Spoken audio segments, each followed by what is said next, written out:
What is good, YouTube? It's your boy Jay-Z Bottom Lip, and today we're going to be doing the last tier list before the expansion pack and DLC drops. I hope you guys enjoy this video. I will be showing you guys a little different tier list than most of the times that we're used to, which is going to be top 10, mid 10, and bottom 10. Then from there, we'll explain everything. All right, let's get right into the video. All right, so I'm going to take rid of this because there's only 3 tier lists in this game. You have top 10, mid 10, and bottom 10. I believe there's only 29 characters. Is it 29 characters? 39?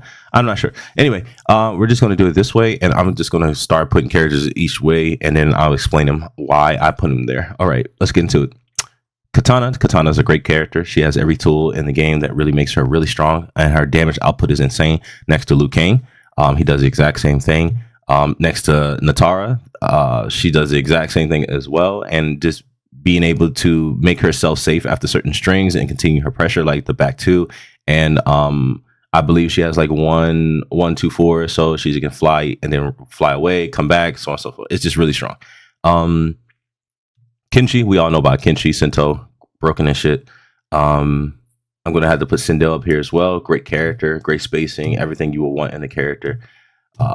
Scorpion, just this whole Pharah bullshit is insane. There isn't much you can say about that. Homelander, insanely great character. Resets, four back 1 command grabs. What the hell? Like tick throws, like tick throws that you can't even like mash out of. Tick throws that you have to like duck. Like that's how strong he is.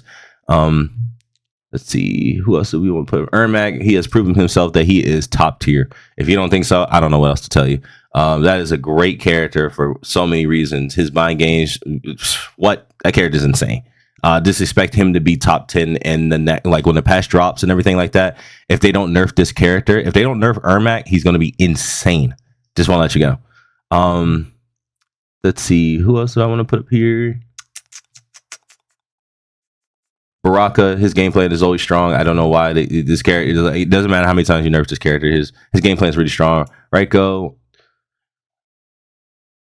and this is your top 10 right here. This is your top 10. These are your top 10 characters. If I really wanted to, and I wanted to say, forget what you guys think, I will put Tanya up there, or I will put there's actually 3 characters I'll put up there. I'll put Rain up there, Shao Kahn, or Tanya. Those are the 3 characters I would put up there. But as far as in mid, oh, by the way, the only reason I didn't put like Ashra up here is because all these characters do pretty well over her. They all like just do a great job against Ashra. They all keep her out. They all do a good job of spacing her out, so on and so forth. The only one I can see being a tough one is probably like Kenshi and Ashra, but even then it's 5-5. But anyway, I'm going to put Ashra right here. Johnny as well because of all the nerfs and everything like that. We can also put Reptile here. We also can even put Smoke here, Shao here, Tanya here. What else could we put here? We could put Rain here, Kung Lao. We can also put Radiant here, Melina here. These are your top 10. And these are going to be your bottom 10. We can say because Gears has stubby buttons. We can say the same thing as far as in Havoc down 4, not being able to jail off of it and continue his pressure. We can say that Lee May is very honest, far away, and she has a few plus frames where it's very obvious what she's going to do after. If you can't do instant air kicks with her, you might as well drop the character, in my opinion. If you become really good with instant air kicks and stuff like that and knowing how to combo off of them, I will put her at mid, but most of the time most people don't, so we're just going to put her at bottom. Shang Tsung is also at bottom just because he's not able to punish everything in the game. Just like Kung Lao's dive kick, he has to be super, super high in the air for him to be able to punish it. It's insanely crazy. There's just so many things in this game that this Shang can't punish.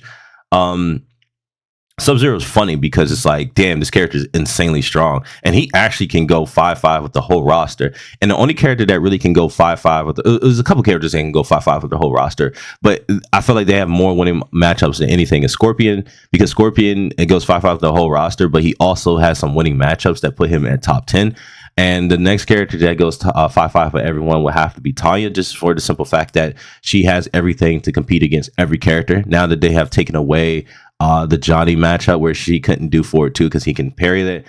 Some characters also, like Astra, can go through it. I think she still can. I'm not sure, but just for that simple reason, it just becomes like really bad for her. But other than that, she goes 5-5 with everyone. Sub-Zero is really hard to put him at bottom 10, but you can honestly put him at bottom 10. I think his game plan is very straightforward. He just has really good shimmy game, and like he can condition you just really strong just because he has Chameleon. If he doesn't have Chameleon, it doesn't really become as preferable to be scared of him, I guess. But I'm gonna still put him at bottom 10.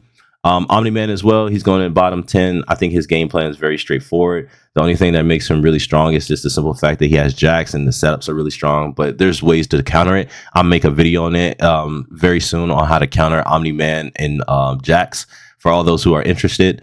Quan Chi as well, just because he has his pokes are really bad. His game plan is very boring and stale, and is very straightforward on what he wants to do. Same way with Peacemaker. To be honest, I feel like they've nerfed Peacemaker way too much. I think he needs like a revamp or something like that, because he's doing nothing. If anything, just make his torpedo really fast. Make it back fast. Why is it so slow? Because you can't even combo off of certain things.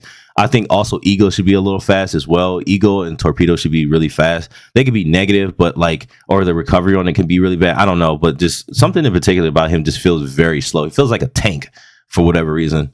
And Takeda, I think Takeda's game plan as far as in like his output with Janet and like Cyrex are really strong, but like he can't really, you can armor through like most of his strings. He has a lot of gaps, even though you would say, yeah, that's what makes him really strong. And I'm the one who started saying that. But like one thing about it is like he's already negative if he staggers. So it's like one of those characters where he kind of puts himself in certain predicaments or situations that he can't get himself out of, and it becomes really annoying having to deal with, just for the simple reason that he is negative with it. So you would have to use a cameo to complement that, and then when you start playing a cameo that complements that, he loses out on damage and sometimes even setups, depending on what cameo you use. But this is all the characters right here. If you guys have any questions, I will gladly answer them below. And if you can, leave a like, dislike, comment below, anything in particular, or a video that you would like to see, I can do such. But this is going to be my very last tier list for the game.